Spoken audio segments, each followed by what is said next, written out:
My roommate never talked much about his family.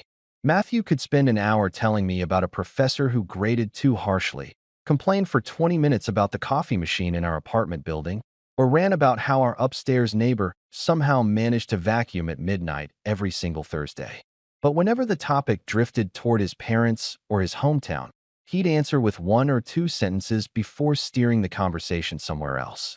The only person he ever mentioned by name was his older brother, Joseph. I knew exactly 4 things about him. He was 28. He worked in architecture. He lived 3 states away. And according to Matthew, he was the responsible one. That last description always made him roll his eyes. "I'm not irresponsible," Matthew said one evening while we were making pasta together. "I didn't say you were. You were thinking it." "I wasn't. You had that face." "What face?" "The one where you pretend you're not judging me." I laughed. "I don't judge you." "You absolutely do." He pointed the wooden spoon at me before tasting the sauce. "You just do it politely." That was probably true. We'd been roommates for almost 11 months, and somehow we'd managed to avoid every horror story people usually associated with shared apartments. No fights over dishes. No passive-aggressive notes. No stealing food. We even alternated grocery shopping without keeping track of who owed who $20. Living with Matthew felt easy, which was dangerous in its own way, because easy has a habit of turning into important before you notice. I caught myself looking forward to getting home just because I knew he'd be there.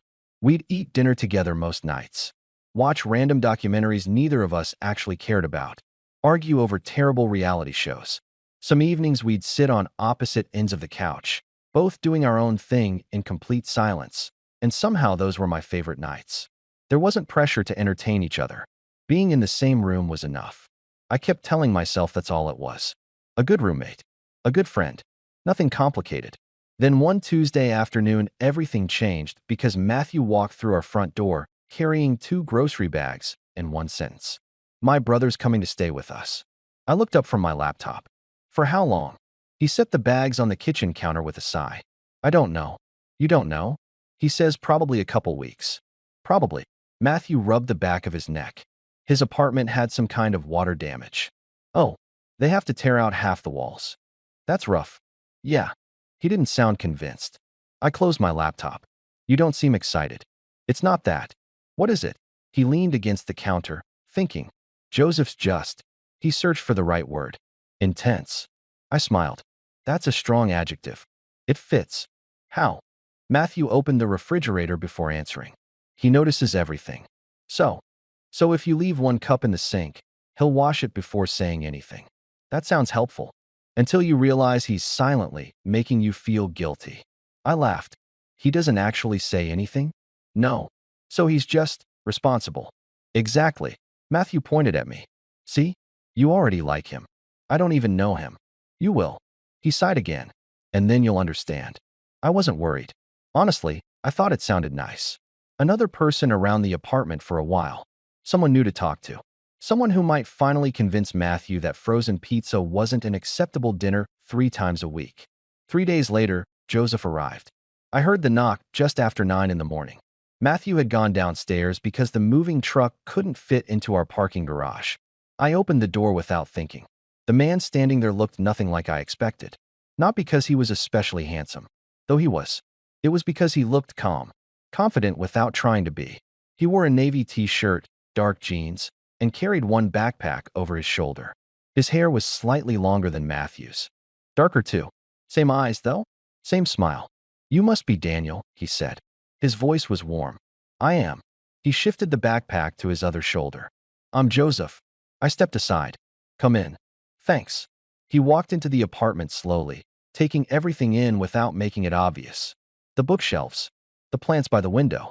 The framed movie posters Matthew insisted were art. "You have a nice place." "It mostly stays clean because Matthew hates clutter." Joseph smiled. "That sounds like him." Before I could answer, the front door opened again. Matthew walked in carrying 2 large boxes. "You got here." I noticed. Joseph immediately took one of the boxes from him. "You should have waited downstairs. You would have complained." "I am complaining." "You always do." They looked at each other for exactly 1 second before laughing. The tension I'd expected simply wasn't there. Instead, they moved around each other with the kind of rhythm only siblings have. Matthew complained while Joseph ignored half of it. Joseph helped without asking. Matthew pretended not to appreciate it. It felt practiced, comfortable. Over the next hour, we carried boxes upstairs until Joseph's temporary room, the small office we'd been using for storage, actually looked livable. He hadn't brought much. A suitcase, 2 boxes, a laptop, a few books. "I travel light," he said after catching me looking at the nearly empty room. I expected more. So did Matthew. His brother walked past carrying folded blankets. "I told you." Joseph laughed. "I own furniture." "Good. It just didn't seem necessary to bring a dining table." Matthew rolled his eyes dramatically. I found myself smiling more than I usually did. Joseph had this quiet sense of humor. He never tried to be the funniest person in the room. He just noticed opportunities nobody else seemed to catch. By lunchtime, all 3 of us were exhausted. Matthew collapsed onto the couch. "I'm ordering food." Joseph looked toward the kitchen. "We have groceries. We also have delivery apps." Joseph looked at me. "Does he always negotiate with reality like this?" "Pretty much." Matthew pointed at us. "Don't team up." "We're not." "You already are." Joseph smiled. "I've been here 4 hours." "Exactly." I expected the conversation to stay light. Instead, Joseph sat down across from his brother. "How's school?" Matthew groaned. "Seriously? What?" "I've known you 4 hours again, apparently." Joseph waited. Matthew sighed. "It's fine. Fine. I passed everything." "That's good." "I know." "And work?" "Still working." "Good." Matthew looked at me. "See what I mean?" "What?" He asks questions like he's conducting an interview. Joseph laughed quietly. "I ask because I care." "I know." Matthew smiled despite himself. "I know." Watching them together was unexpectedly fascinating. They clearly cared about each other. There wasn't any doubt about that. They just expressed it completely differently. Matthew filled silence with jokes. Joseph listened before speaking. Matthew reacted first and thought later. Joseph thought long enough that sometimes he never reacted at all. Opposites. But somehow it worked. That evening, after Matthew left to pick up something from campus, I found Joseph alone on the balcony. He was watering one of our plants. "You don't have to do that." He looked over. It looked thirsty. I laughed. I've never heard anyone describe a plant like that. It was. He finished watering it before setting the small watering can down. "Matthew says you 2 have lived together almost a year. 11 months. How's that been?" "Easy." He nodded once. "I'm glad." There was a pause. Then he surprised me. "He's happier." I looked at him. "What do you mean?" Joseph rested his arms on the balcony railing. "The last couple years have been difficult." He never mentioned anything. He wouldn't. His expression stayed thoughtful. "But when we talk now..." He smiled slightly. "He laughs more." I wasn't sure what to say. Joseph looked out across the parking lot. "So?" He glanced back at me. "Thank you." I shook my head. "I didn't do anything." "I think you did." Before I could respond, the apartment door opened. "I'm back," Matthew called. Joseph stepped away from the railing. "So am I." And somehow, watching the 2 brothers joke with each other again, I had this strange feeling that the next few weeks were going to change something. I just had no idea what. The next morning started with coffee and complete confusion. I walked into the kitchen expecting the usual sight of Matthew standing in front of the coffee maker, staring at it like it had personally offended him.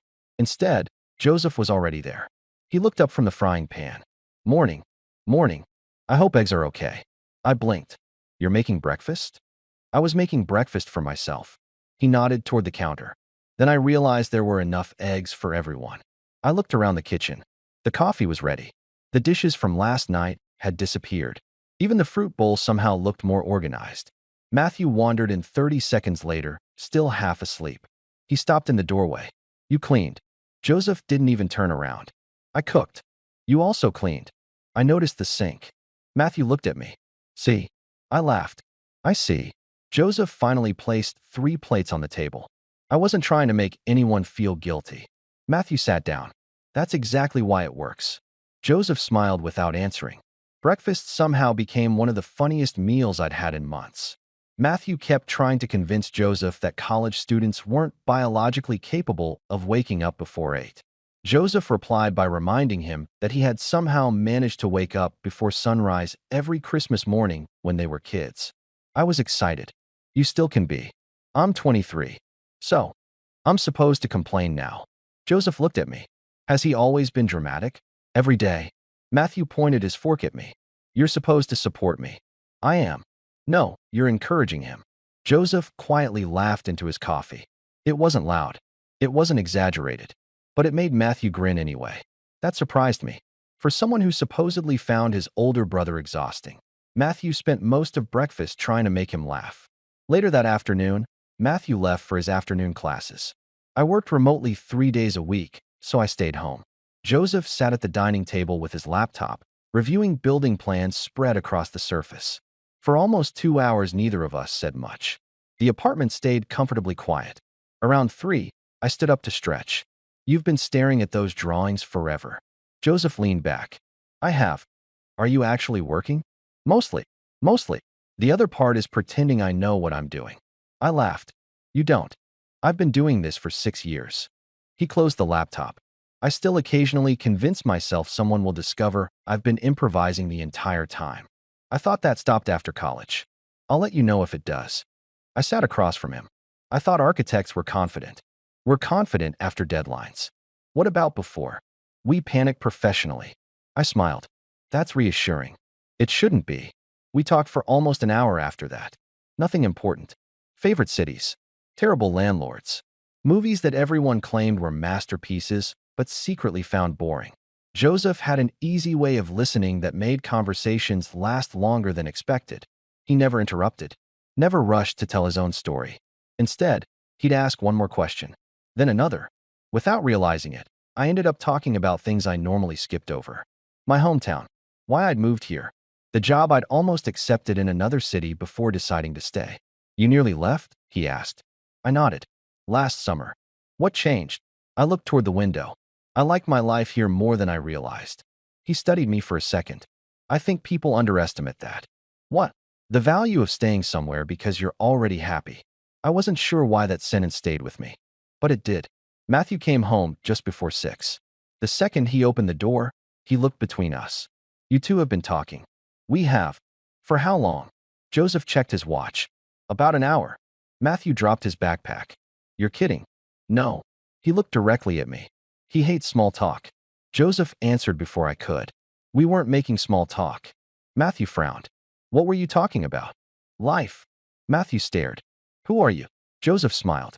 I ask questions. You never asked me questions like that. Joseph looked at him calmly. I've been asking you questions since you were 5. Matthew opened his mouth, then closed it again. I don't like when you're right. I know. That evening the 3 of us decided to watch a movie. Choosing it somehow took longer than watching it. Matthew wanted comedy. Joseph preferred thrillers. I suggested something neither of them had seen. 20 minutes later, we still hadn't agreed. This is why people stopped talking to both of you, Matthew announced. Joseph folded his arms. We're literally talking. You know what I mean. No. Matthew looked at me desperately. Help. I think you're losing. I am losing. Joseph finally sighed. Fine. He picked up the remote. We'll watch your movie. Matthew narrowed his eyes suspiciously. That was too easy. I don't care enough. You're lying. I absolutely am. Matthew laughed. There he is. The movie barely held anyone's attention. Matthew kept making comments. Joseph quietly corrected plot holes. I somehow ended up laughing more at the conversation than the film itself. Halfway through, Matthew's phone rang. He glanced at the screen. I have to take this. He stepped onto the balcony. Joseph muted the television. He worries. I looked over. About what? Everything. Matthew. My parents. He leaned back against the couch. They've always worried about him. Why? Joseph was quiet for a moment. He went through a rough time after college. He never mentioned that. He probably won't. Joseph looked toward the balcony where Matthew was still talking. He doesn't like people remembering the difficult parts. I nodded slowly. I understand that. Joseph looked at me. So thank you again. For what? For giving him a place that feels like home. I laughed softly. I think he does the same for me. Joseph smiled. I was hoping you'd say that. The balcony door slid open. Matthew walked back inside. What did I miss? Joseph reached for the remote. Nothing. Matthew looked between us again. You two definitely talked about me. Neither of us answered. His eyes narrowed. I knew it. He pointed dramatically. I leave for 5 minutes, and suddenly you're forming an alliance. Joseph pressed play. We're watching the movie. You absolutely formed an alliance. I caught Joseph trying not to smile. And for the first time since he'd arrived, I realized something unexpected. I wasn't just enjoying having another roommate around.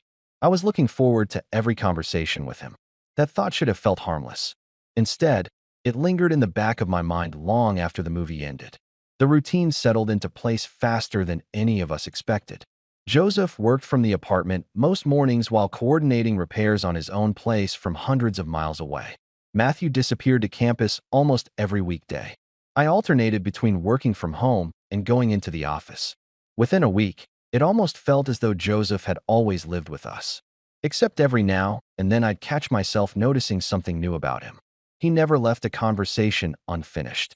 If someone asked him a question, he answered completely instead of giving the shortest possible response. He remembered little details. The name of my favorite cafe. The fact that Matthew hated mushrooms. Which mug belonged to whom. None of it seemed intentional. He simply paid attention. One Saturday morning I walked into the kitchen expecting to make breakfast. Instead, Joseph was standing on a chair replacing one of our light bulbs. I looked up.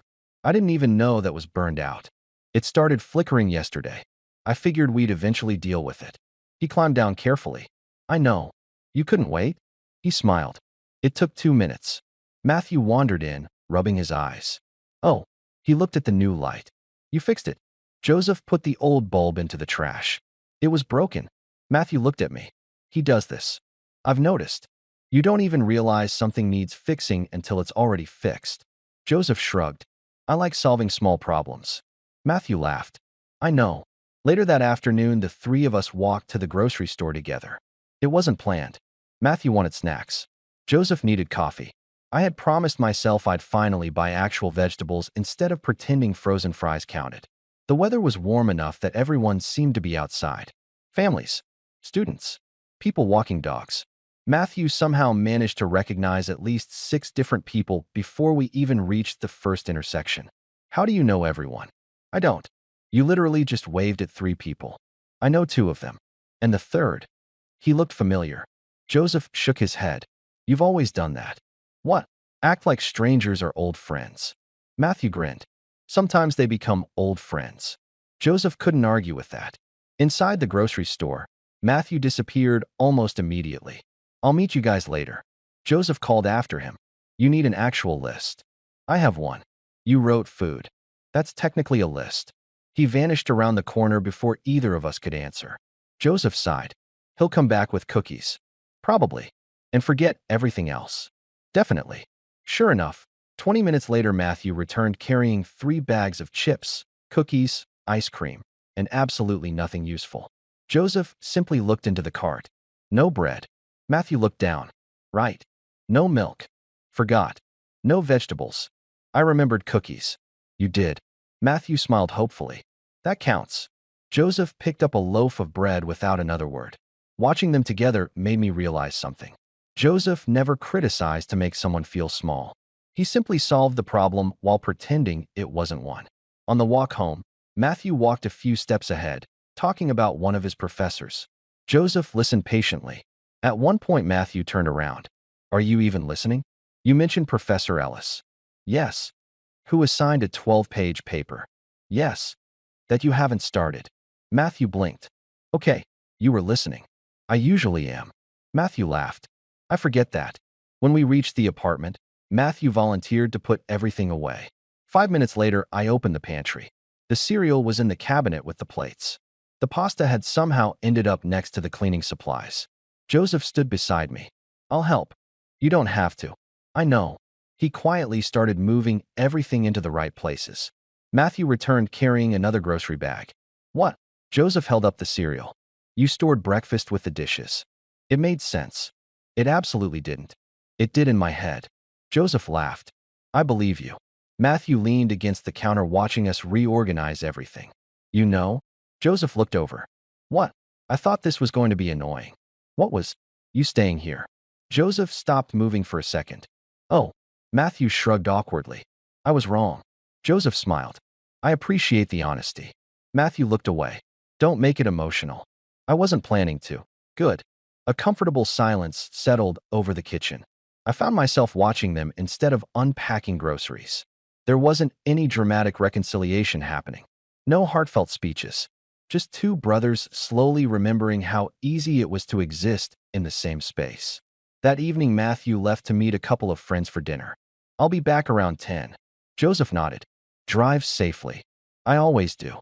You absolutely don't. I mostly do. The apartment became unusually quiet after the door closed. Joseph carried 2 mugs onto the balcony. I made tea. You keep doing things before anyone asks. He handed me one of the mugs. I've been told. We stood there for a while watching the lights come on across the neighborhood. Finally, Joseph spoke. Can I ask you something? Sure. What was Matthew like before you lived together? I frowned. I don't know. You've known him longer than I have recently. The wording caught my attention. Recently. Joseph nodded slowly. I was busy. He looked down at his tea. Work. Life. I visited less than I should have. You feel guilty. A little. I leaned against the railing. He talks about you more than you realize. Joseph looked surprised. He does. Mostly when you're not around. What does he say? I smiled. He says you're impossible. Joseph laughed quietly. That sounds accurate. He also says you're the first person he calls when something really matters. Joseph didn't answer immediately. Instead, he looked out across the city. I hope he always does. The sincerity in his voice caught me off guard. For some reason, I suddenly understood Matthew better. He teased Joseph constantly, argued with him, complained about him. But underneath all of that was complete trust. I wondered what it would feel like to have someone know you that completely. Joseph turned toward me. Can I ask one more question? Go ahead. Are you happy here? The question seemed simple, but I took longer to answer than I expected. I think so. You think? I smiled. I didn't realize how much until recently. He nodded as though that made perfect sense. Sometimes happiness becomes normal. We stood there without speaking. There wasn't anything uncomfortable about the silence. It felt peaceful. The balcony door suddenly slid open. Matthew walked inside carrying a paper bag. I forgot my wallet. He stopped. His eyes moved from Joseph to me, then to the untouched tea in our hands. You two are having deep conversations again. Joseph answered calmly. We were. Matthew groaned dramatically. I leave for 1 hour. You forgot your wallet. I know. He grabbed it from the kitchen counter before pointing at both of us. I don't know what happened while I was gone. He smiled. But somehow my roommate and my brother became friends. Joseph looked at me. I think that happened a few days ago. Matthew sighed. I was afraid you'd say that. He shook his head with a grin. Just don't start agreeing with each other too often. I laughed. Why? Because then I'll lose every argument. Joseph smiled. That's already happening. Matthew stared at him for a second before laughing all the way out the door. After the apartment grew quiet again, I looked over at Joseph. You know? What? I think Matthew likes having you here more than he'll ever admit. Joseph smiled softly. I know. For some reason, that answer stayed with me long after we finished our tea. And I couldn't ignore another realization that had begun creeping into my thoughts. I had started looking forward to the evenings not because all 3 of us would be together, but because I never knew when Joseph and I would end up talking long after everyone else had gone to bed. A few days later, the rain started. Not the dramatic kind with thunder and flooded streets. Just a steady, quiet rain that seemed determined to stay all weekend. Matthew hated it immediately. I had plans. Joseph looked up from his laptop. You still do. They involved sunlight. The rain doesn't know that. Matthew sighed dramatically before collapsing onto the couch. I've decided today is officially ruined. You've been awake for 23 minutes. Exactly. Joseph closed his laptop. I have an idea. Matthew looked suspicious. I don't like that face. What face? The responsible face. I don't have one. You absolutely do. Joseph ignored him. Let's drive out of the city. Matthew frowned. It's raining. I noticed. So why would we drive somewhere? Because there's a bookstore about 40 minutes away. Matthew looked at me. He's trying to trick us into reading. Joseph answered calmly. They also have a cafe. Matthew thought for exactly 3 seconds. Fine. An hour later we were on the highway. Matthew insisted on driving. Joseph quietly questioned that decision. I've never crashed. You've received 3 speeding tickets. They're unrelated. They're extremely related. They're emotionally related. Joseph looked at me from the passenger seat. Does he always argue like this? Only when he's losing. I'm not losing. You are. Matthew grinned anyway. The bookstore turned out to be enormous. Old wooden floors. Shelves that seemed to go on forever. comfortable chairs scattered between the sections. The kind of place that made you forget what time it was. Matthew disappeared almost immediately. I'll find something. Joseph called after him. Please don't buy 6 books you'll never finish. No promises. Joseph looked at me. He'll buy 6. Probably. And finish 1. I'd bet on it. We wandered through different sections together. I noticed something almost immediately. Joseph never rushed. He actually stopped to read the back covers. Sometimes he'd stand quietly for several minutes looking through a single book before putting it back exactly where he'd found it. You choose books carefully. I keep them. So, if I'm going to own something for years. He shrugged. I'd like to choose well. It somehow sounded like he wasn't talking only about books. I found myself wondering if he approached everything that way. Carefully, thoughtfully, without rushing simply because everyone else did. An hour later we met Matthew in the cafe. He had, unsurprisingly, 6 books. Joseph looked at the stack. I was right.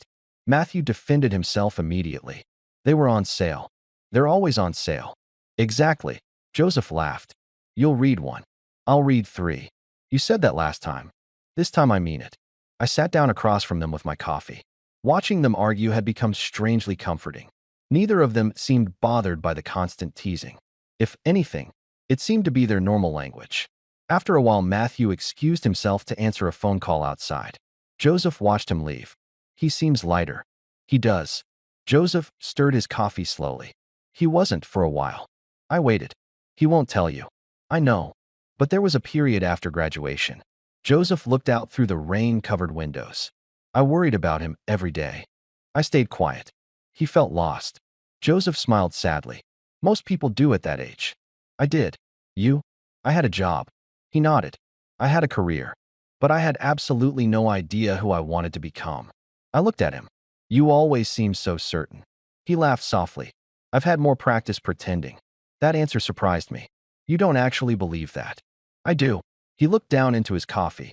Confidence usually comes after making enough mistakes to survive them. For some reason, that sentence stayed with me. Matthew returned carrying his phone. You'll never believe who called. Joseph smiled. Our mother. Matthew blinked. How did you know? You have the exact expression you always have after talking to her. Matthew laughed. That's creepy. I've known you your whole life. Still creepy. The drive home was quieter. Matthew eventually fell asleep in the back seat, his book resting on his chest. Joseph glanced at him through the mirror. He still falls asleep in cars. He does. He always has. I smiled. You notice everything. Joseph was quiet for a moment. I try. Another few minutes passed before he spoke again. Can I tell you something? Of course. When Matthew asked if he could move in with someone, he kept his eyes on the road. I was relieved when he said it was you. I looked over. You'd never met me. I knew enough. What did you know? He sounded different. Joseph smiled faintly. People don't always realize how much they reveal by the way they talk about someone. I felt unexpectedly warm. What did he say? He said. Joseph thought for a second. He's easy to live with. He smiled a little more. I don't have to pretend to be in a good mood around him. I looked out the rain-covered window. He actually said that? Joseph nodded. And I thought. He paused.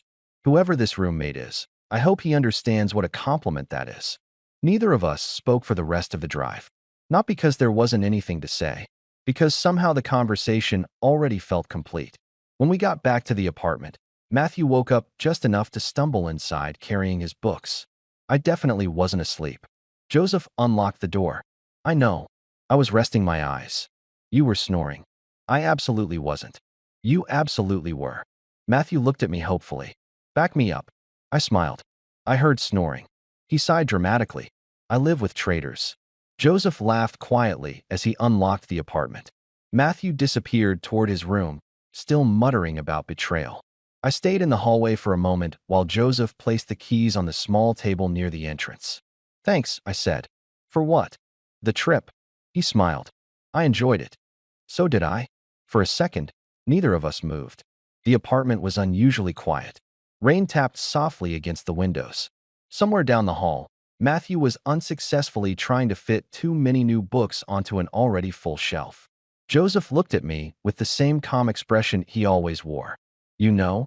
What? I'm glad the repairs are taking longer than expected. The words were simple, completely innocent. But for reasons I couldn't explain, they stayed with me long after I went to bed, because I realized I felt exactly the same way. The following Monday felt strangely empty. Joseph had to spend the entire day meeting contractors at his apartment. He left just after 7 in the morning. By 8, the apartment already felt quieter than usual. Matthew noticed it too. He poured himself coffee, looked around the kitchen, then frowned. It feels weird. What does? Nobody organized the fruit. I looked toward the counter. The apples were exactly where we'd left them. Matthew sighed. See, I didn't know you cared. I don't. You clearly do. I just got used to. He stopped himself. To what? He shrugged. Never mind. I smiled. You miss him. I do not. You absolutely do. Matthew pointed at me. You're spending too much time with him. Why? You've started answering questions like he does. I don't think I have. You definitely have. He grabbed his backpack. I'm leaving before both of you become impossible. After he left, I spent the morning working. Every now and then I caught myself listening for the front door. Around lunchtime, my phone buzzed. It was Joseph. Joseph, quick question. Me, go ahead. Joseph, does Matthew actually eat lunch, or does he survive entirely on coffee? I laughed. Me today? Joseph, generally. Me, 50-50. 3 dots appeared almost immediately. Joseph, that's about what I expected. I smiled at the screen before setting my phone down. 5 minutes later, another message appeared. Joseph, tell him there's soup in the freezer. Me, you made soup? Joseph, yesterday. I opened the freezer. Sure enough, there were 3 neatly labeled containers. I laughed to myself. When Matthew came home that afternoon, I pointed toward the freezer. Joseph left you lunch. Matthew opened it. He actually labeled them. Monday, Tuesday, Wednesday. Matthew stared for a moment before quietly closing the freezer. He didn't have to do that. I know. He stood there another few seconds. Then he smiled to himself. He worries too much. I think he just likes taking care of people. Matthew looked at me. Yeah. His voice was softer than usual. He always has. Joseph didn't get home until almost 9. He looked exhausted. Matthew immediately looked up from the couch. How bad? Joseph dropped his keys into the bowl near the door. Worse than expected. The apartment? They found mold. Matthew winced. Seriously? Joseph nodded. They're estimating another month. Silence filled the room. Then Matthew spoke before I could. You should just stay. Joseph looked at him. What? Here. Matthew shrugged as though it wasn't a big deal. We've got the room. Joseph seemed genuinely surprised. I don't want to impose. Matthew actually laughed. You've reorganized my pantry. You noticed. You've cooked enough food for an army. I might have. You've basically adopted our apartment. Joseph smiled. I wasn't aware of that. So stop pretending you're visiting. For a second, nobody spoke. Then Joseph nodded. If you're sure. Matthew answered immediately. I am. Something about that exchange stayed with me. Neither of them made it emotional. Neither of them acknowledged that the invitation meant something. It simply happened, as though it had always been obvious. A few nights later, I came home later than usual. A meeting at work had run over. By the time I unlocked the apartment door, it was almost 10. The lights were still on. Matthew was asleep on the couch.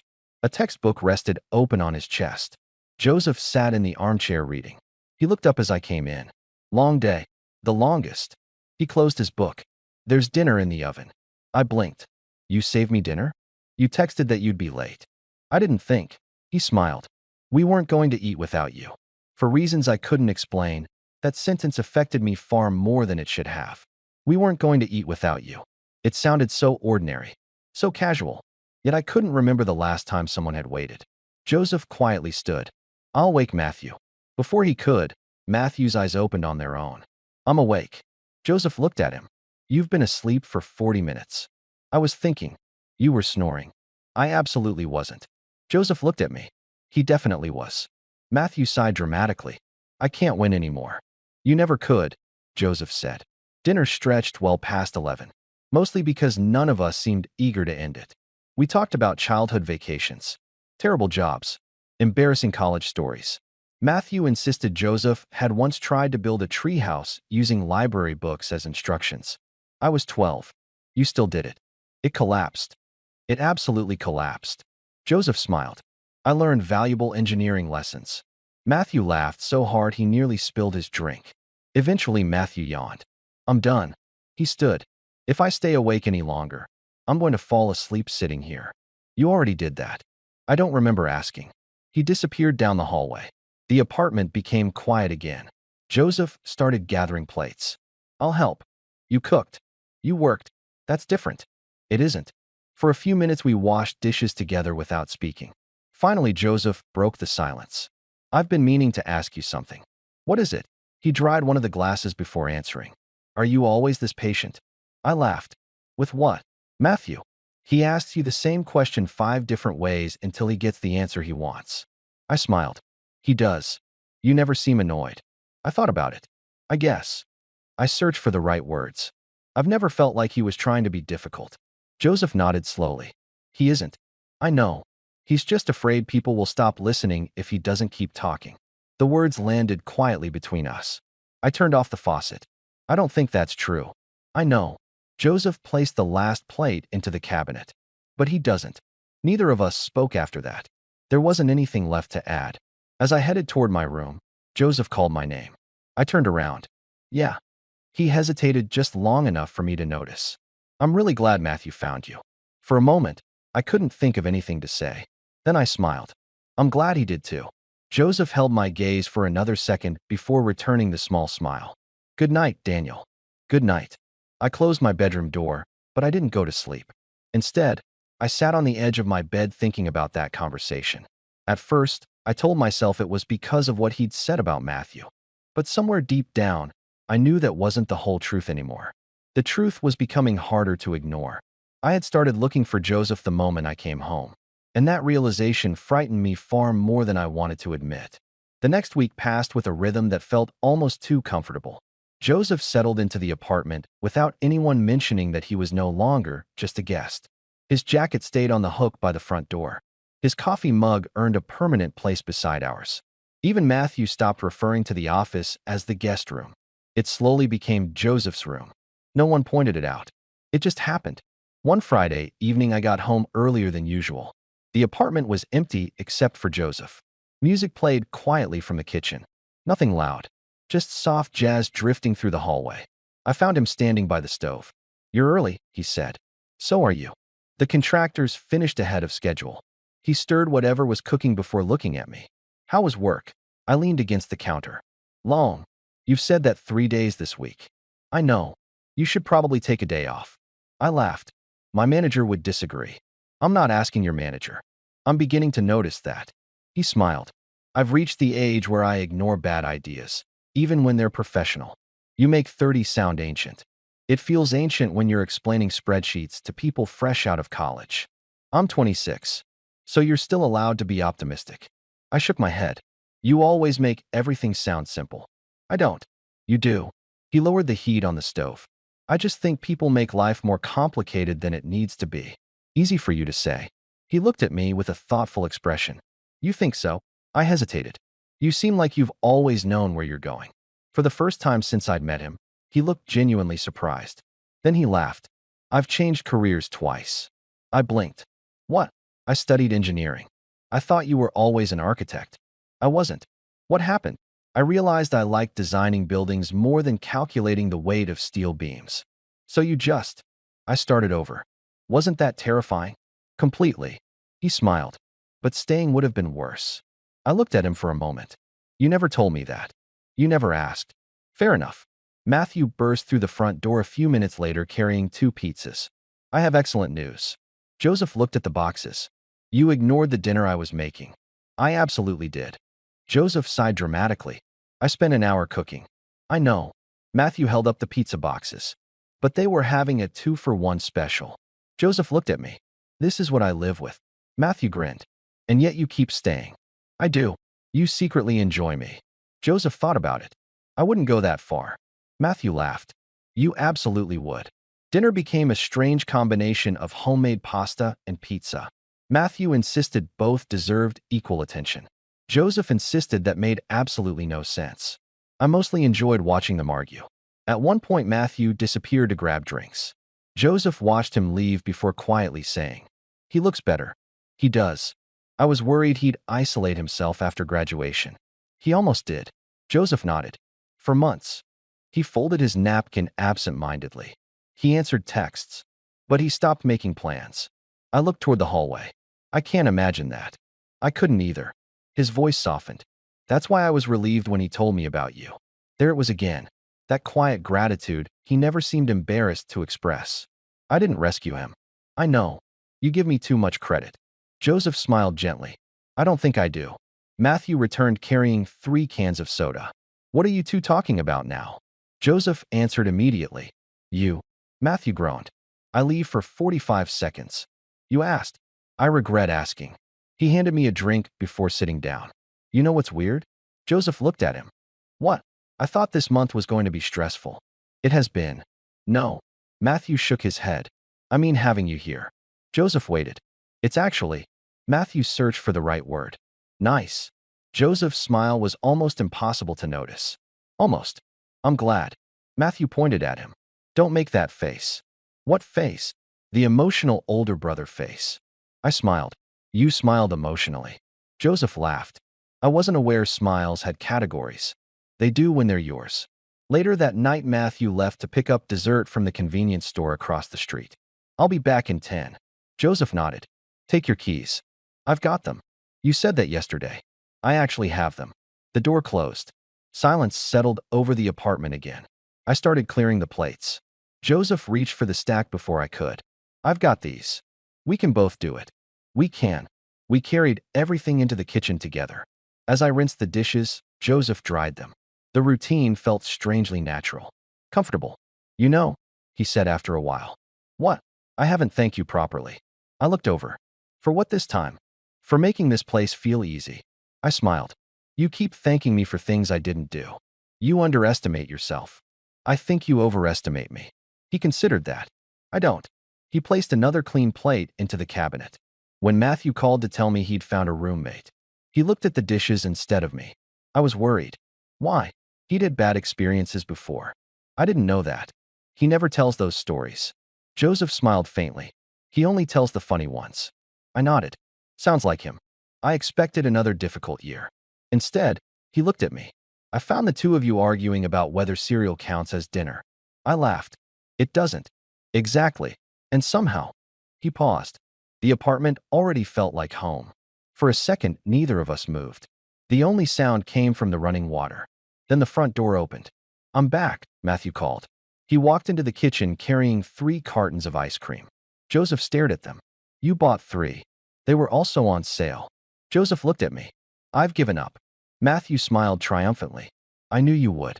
He put the ice cream into the freezer before turning toward us. What? Joseph folded the dish towel. Nothing.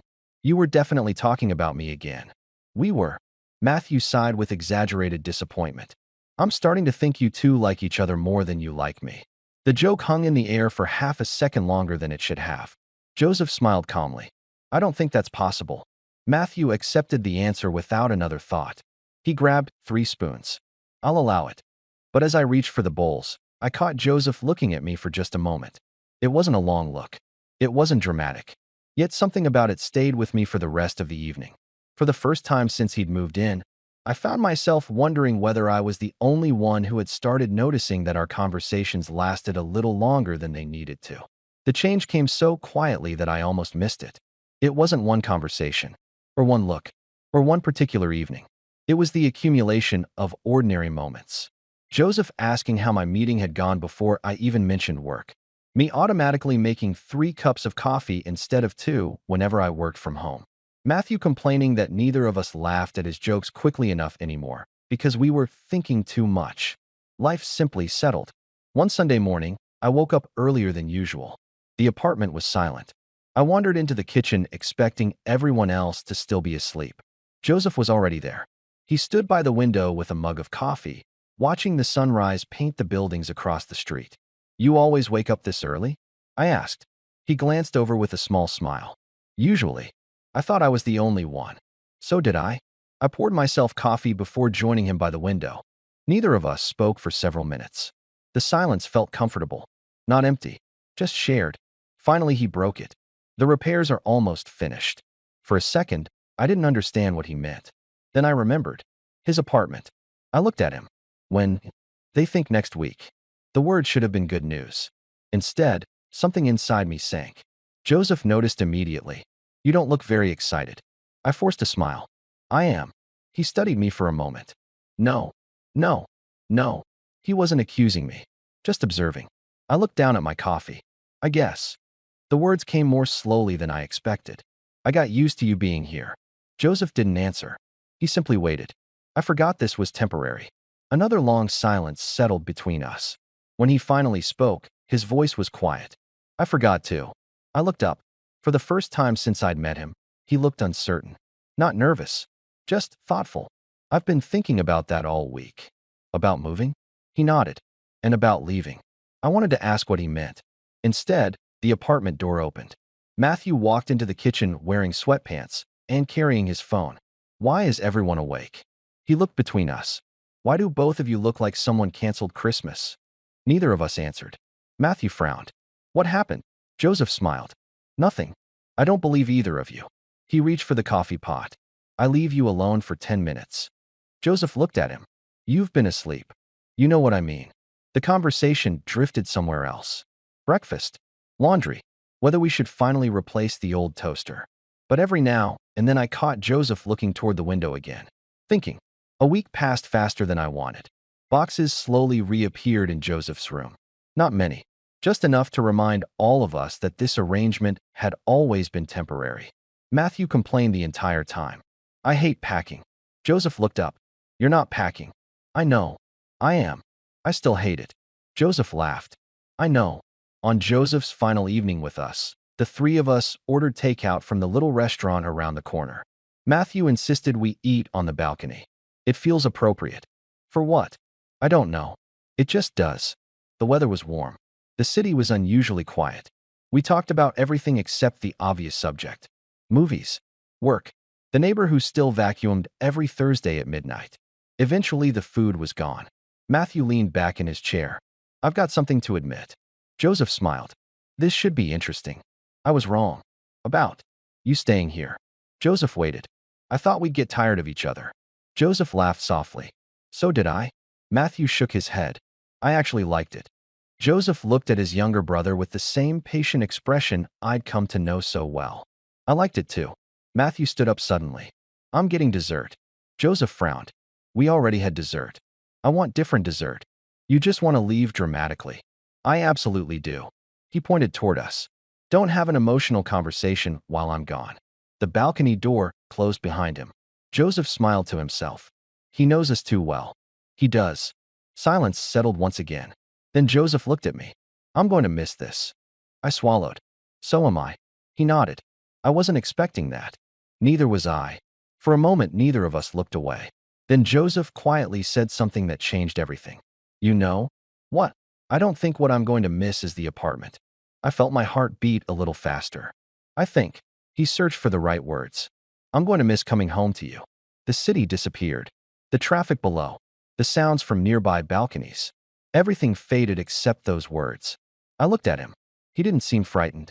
Just honest. I probably shouldn't have said that. No. My voice was quieter than I intended. I'm glad you did. His expression changed just slightly. Hope. Careful, restrained hope. I've been trying not to think about it. So have I. I kept telling myself it was because I was grateful. I did too. He smiled. But that stopped being true a while ago. I laughed softly. I think it stopped for me too. Neither of us moved. Neither of us rushed to fill the silence. It wasn't a dramatic confession. There weren't grand declarations. Just two people finally admitting something they'd both been quietly carrying. The balcony door slid open. Matthew stepped outside holding 3 bowls of ice cream. He stopped immediately, looked at both of us, then slowly looked back toward the apartment. I knew it. Joseph blinked. What? Matthew sighed dramatically. You two thought I didn't notice. Neither of us answered. Matthew laughed. I've been living with you. He handed us the bowls. You started making coffee at the same time. He pointed at Joseph. You remembered Daniel's schedule better than your own. Then he pointed at me. And you started smiling every time you heard his keys in the hallway. I felt my face grow warm. Matthew grinned. I gave you both months. Joseph rubbed the back of his neck. You could have said something. I wanted you to figure it out yourselves. He sat down. So, he looked between us. Did you? Joseph looked at me. I smiled. I think we just did. Matthew nodded once. Took you long enough. We all laughed. The evening continued exactly as it had before. 3 bowls of melting ice cream. Bad jokes. Arguments about movies. Nothing looked different. Yet everything had changed. Sometimes love doesn't begin with a single unforgettable moment. Sometimes it grows quietly through shared breakfasts, late-night conversations, grocery trips, and ordinary evenings until one day you realize that home stopped being a place. It became a person. And somewhere between Matthew's endless jokes and Joseph's temporary stay, I'd found mine.